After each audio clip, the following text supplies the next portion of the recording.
ଏଇ ଛୁଆମାନଙ୍କୁ ଦେଖିକି ନିଜର ଛୋଟବେଳ କଥା ବହୁତ ମନେ ପଡ଼େ। ସେଇ ସାଙ୍ଗସାଥି ଆଉ କଳି ଝଗଡ଼ା। ଆପଣ ଗାଁକୁ ଯାଇଥିବେ ଆଉ ସକାଳୁ ସକାଳୁ ଆପଣଙ୍କୁ ଗାଁରେ ଗୋଟେ ବଢ଼ିଆ ଭୋଜି ମିଳିବ। ପୁରୀ, ଡାଲମା, କ୍ଷୀରି। କେମିତି ଲାଗିବ କୁହନ୍ତୁ। ସମସ୍ତେ ଗୋଟେ ପଙ୍ଗତରେ ବସିକି ବୁଢ଼ାରୁ ଛୋଟ ଯାଏ ସମସ୍ତେ ଖାଉଥିବେ। ସାଙ୍ଗସାଥି ମିଶିକି ବହୁତ ଦିନ ପରେ ଗାଁରେ ଦେଖା ହେଇଥିବେ ଆଉ ଭୋଜି ମିଳିଗଲା। ସମସ୍ତେ ସାଙ୍ଗ କି ଖାଇବାରେ ଆଉ ଭାଇ କ୍ଷୀରି ପୁରୀ ଖାଇବାରେ ଯେଉଁ ମଜା ଭାଇ, 5 ଷ୍ଟାର ହୋଟେଲରେ ବି ନାହିଁ। ଆଉ ପୁରୀ ଡାଲମା ସେଇଟା ତ ପୁରା ମସ୍ତ। ଗାଁରେ ଗୋଟେ ଭୋଜି ହେଲେ କ୍ଷୀରି ପୁରୀ ଡାଲମା ତ ନିହାତି ବନେ। ଆଉ ପୁଣି ସେଇଦିନ ଖରାବେଳକୁ ବି ଗୋଟେ ଭୋଜି ଥିଲା। ଗୋଟେ ସାଙ୍ଗର ପୁଅର ଫାଷ୍ଟ ଜନ୍ମଦିନ ଥିଲା। ସେଇଠି ଏତେ ସାରା ଖାଇବା ବନିଥିଲା ଭାଇ, 200 ଲୋକଙ୍କର ଖାଇବା ବନିଥିଲା। ଆପଣ ଦେଖିପାରୁଥିବେ। ତ ଏଇଠି ଆମର ବନିଥିଲା ସାଧା ଖାଇବା।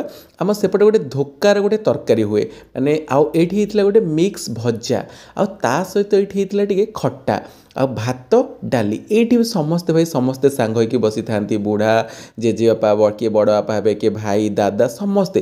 ଆଉ ଏଇ ଧୋକା ତରକାରୀର ମେନ୍ ହେଲା ଆ ଦେହରେ ପନିର ପଡ଼ିଥିବ, କୋବି ପଡ଼ିଥିବ ଆଉ ବେସନରେ ଗୋଟେ ବରା ହେଇକି ପଡ଼ିଥିବ।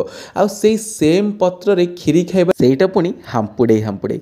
ଗାଁରେ ଗୋଟେ ମାନ୍ୟତା ଅଛି କି ଅଇଁଠା ପତ୍ର ଗୋଟେଇଲେ ପୁଣ୍ୟ ମିଳେ, ଯେଉଁଟାକି ଟାଉନରେ ହାଉସ୍ କିପିଂ ମାନେ ଗୋଟାନ୍ତି। ଯାହାର ଭୋଜି ହେଇଥାଏ ସିଏ ହିଁ ଅଇଁଠା ପତ୍ର ଗୋଟାଏ।